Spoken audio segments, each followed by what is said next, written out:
When a man or woman greets the morning with a true smile, the air itself seems to shift. A nod to the neighbor at the gate, the soft touch of a kiss placed on a child's forehead, a word of warmth given to the one you love. Such moments appear small, yet they set the entire day to music.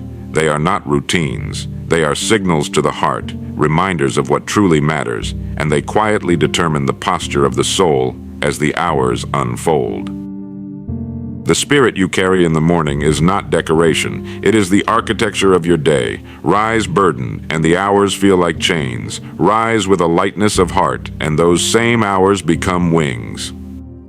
Achievement does not begin in boardrooms or crowded streets.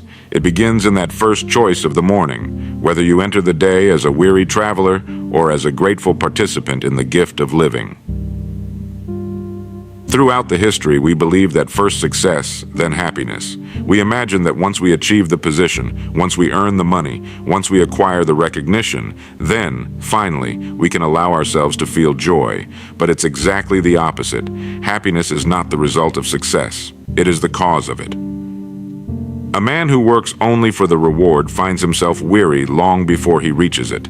But the man who works from joy, who rises with gratitude already in his heart, carries a power that no obstacle can diminish. He is not running toward happiness. He is running with it, and that makes all the difference.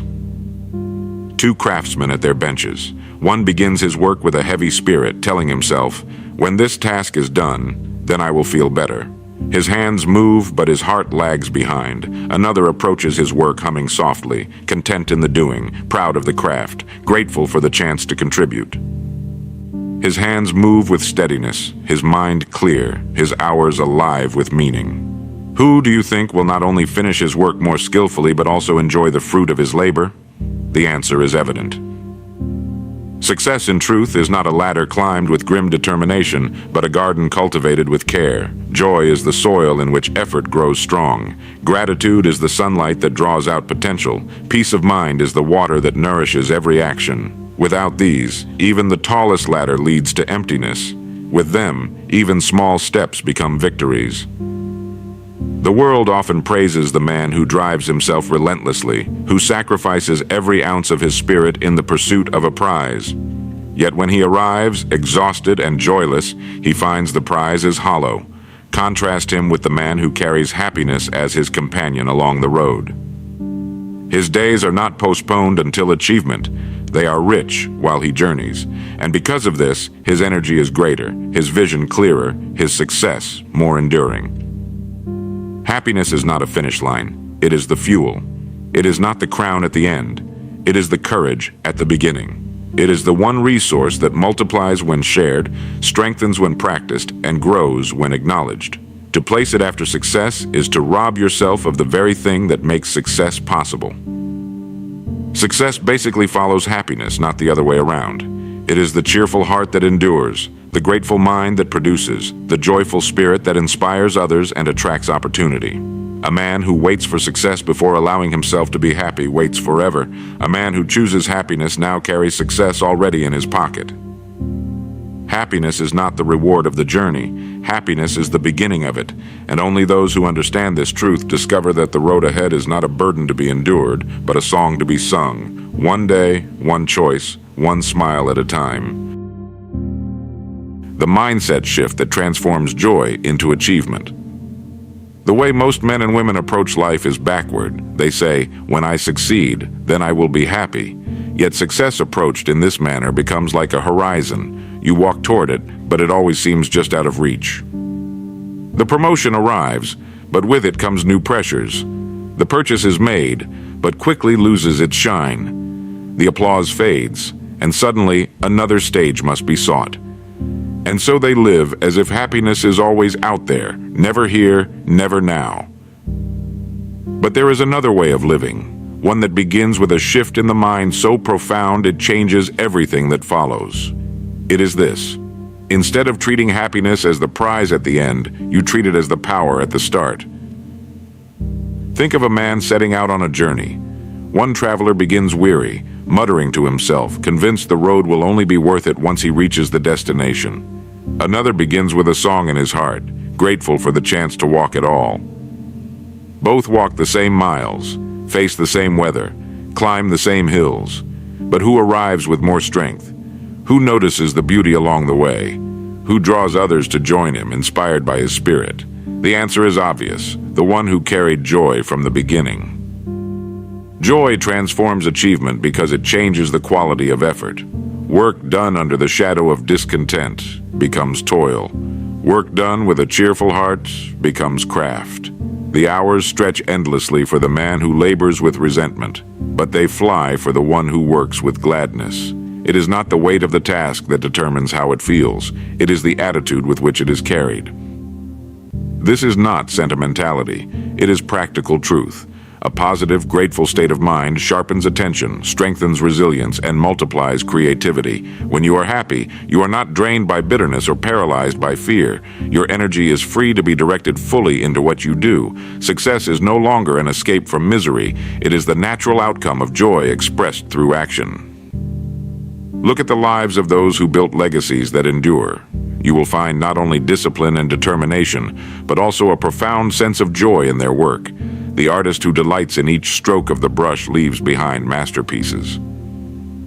The leader who sees service as an honor inspires loyalty and progress. The craftsman who takes pride in his handiwork builds more than objects. He builds trust, reputation, and respect. Their achievements were not weighed down by misery. They were lifted by the spirit with which they labored. Stop chasing happiness at the end of the road. Carry it with you at the beginning. Say to yourself, I will not wait to be joyful. I will begin in joy and let success flow from it. Because in the end, joy does not follow achievement. Achievement follows joy. How gratitude and positivity fuel productivity. Gratitude is often spoken of as a virtue of the heart, but it is also one of the sharpest tools of the mind. A man who cultivates gratitude sees resources where others see lack. He sees opportunities where others see obstacles. He works not from a spirit of scarcity, but from a spirit of abundance. And because of this, his efforts multiply. Productivity is not merely a matter of time management, it is a matter of energy management. Two men may sit at the same desk for the same number of hours, yet one accomplishes twice as much. Why? Because his energy flows freely, undistracted by resentment, untouched by bitterness, unchained by complaint. Gratitude clears the channels of the mind. It turns the focus away from what is missing and centers it firmly on what can be done with what is present. Positivity functions in the same way. It is not blind optimism. It is disciplined attention. It is the decision to believe that effort counts, that problems have solutions, that today's work is a bridge to tomorrow's harvest.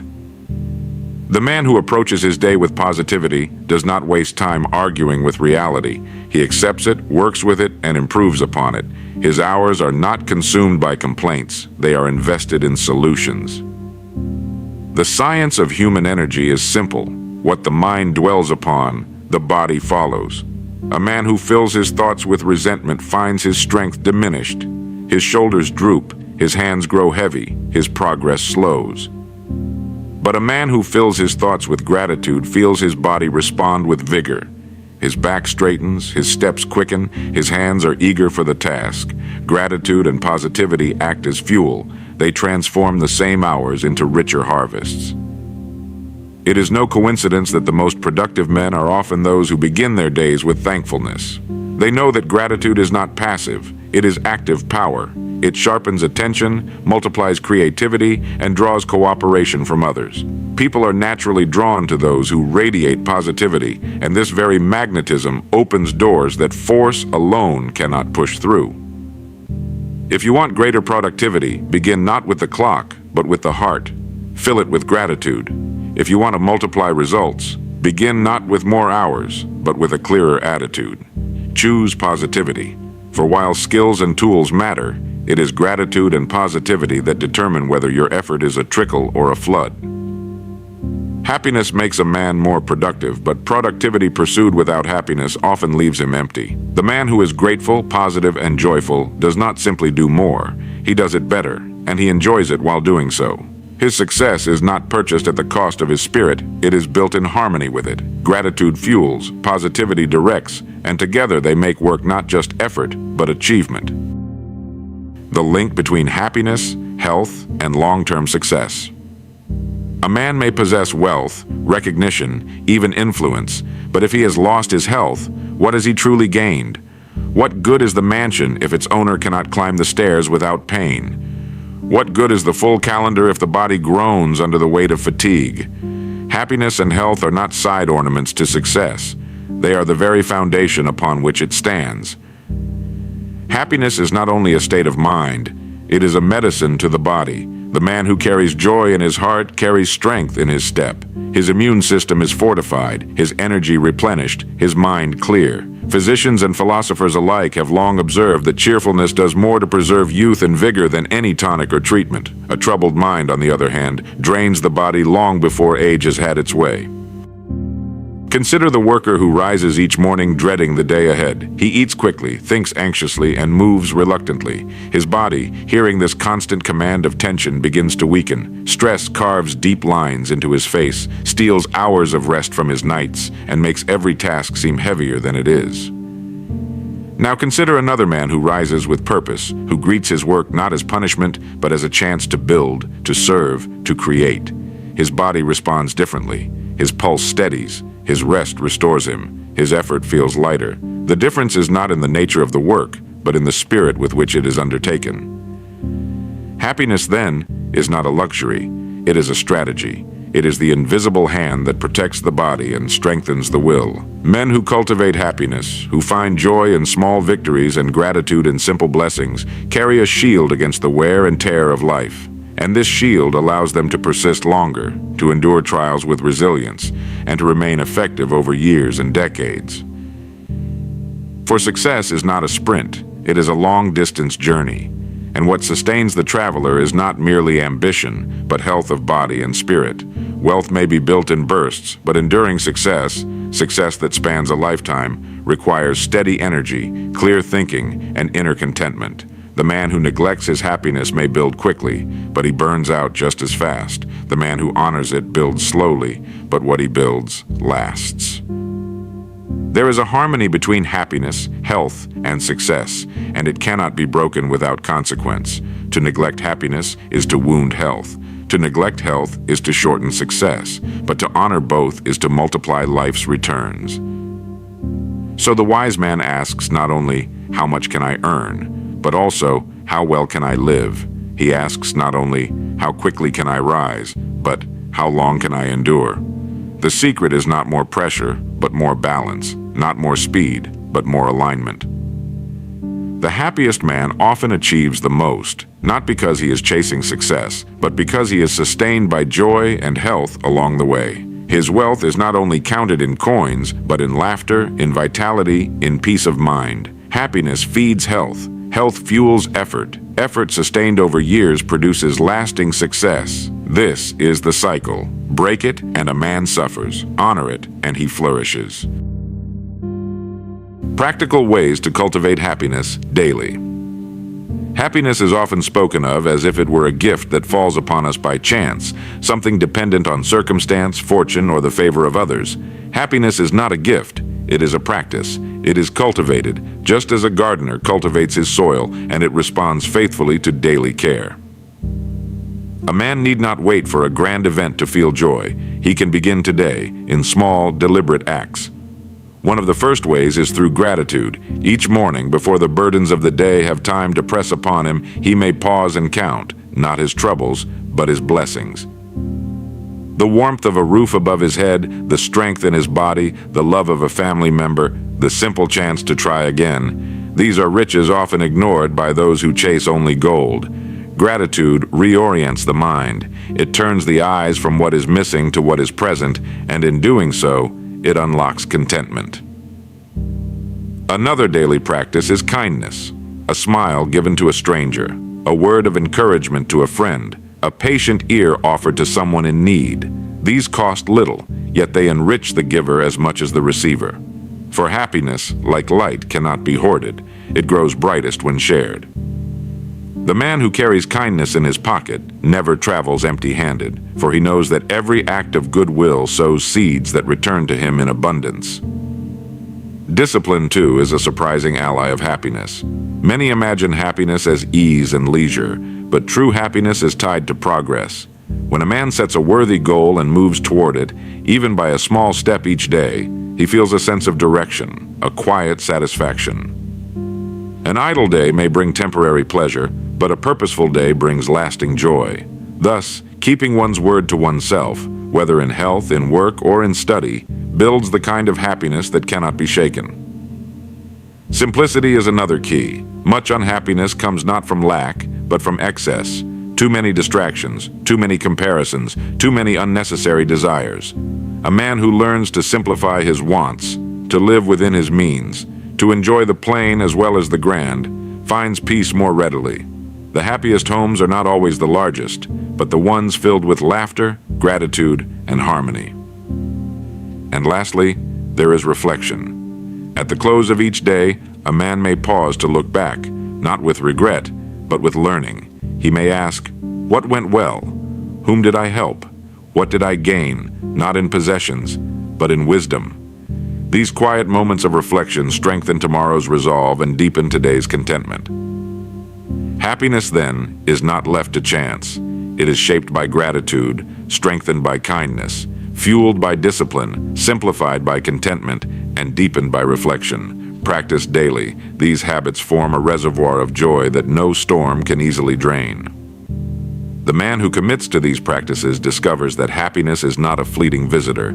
It is a faithful companion, walking with him through the seasons of life. Why true wealth is living with joy and purpose. When most people hear the word wealth, their minds leap instantly to money. They picture vast accounts, grand homes, gleaming automobiles, and treasures locked away. But ask yourself this: what is the value of riches in the bank if the owner rises each morning with dread in his heart? What is the worth of a fortune if the man who holds it has no peace of mind, no harmony in his home, no sense of meaning in his days? That is not wealth. It is poverty disguised in gold. True wealth begins where money ends. It is measured not by the weight of one's possessions, but by the lightness of one's spirit. The truly wealthy man is not the one who has accumulated the most, but the one who wakes each day with joy, lives each hour with purpose, and retires each night with peace. He may or may not have riches, but he has something money cannot purchase, a life that feels worthwhile. Purpose is the compass of wealth. Without it, life becomes a restless wandering, endless striving without satisfaction. A man may labor tirelessly, climbing higher and higher, only to find he has scaled the wrong mountain.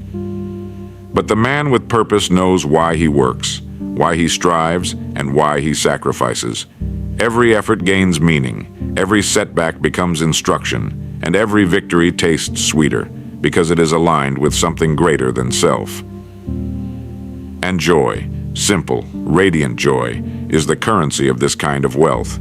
A child's laughter, a quiet walk in the evening air, the satisfaction of work well done, the love of family and friends, these cannot be purchased, yet they enrich the heart more than any vault of gold. The man who can pause to feel gratitude for these gifts is already rich, regardless of his bank balance.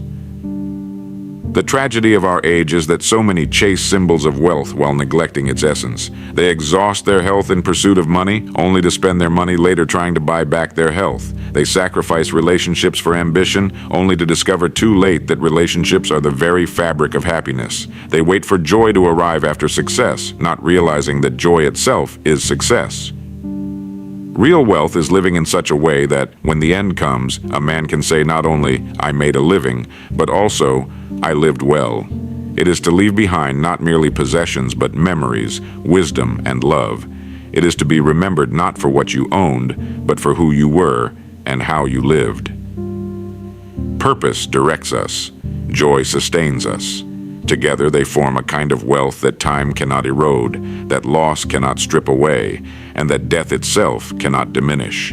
This is the fortune available to every man and woman willing to pursue it, not in distant tomorrows, but in the choices of today. So happiness is not the reward at the end of success. It is the foundation on which success is built. Wealth is not in what we hold, but in how we live. Begin each day with joy, walk it with purpose, and you will already have the richest life a man or woman can own.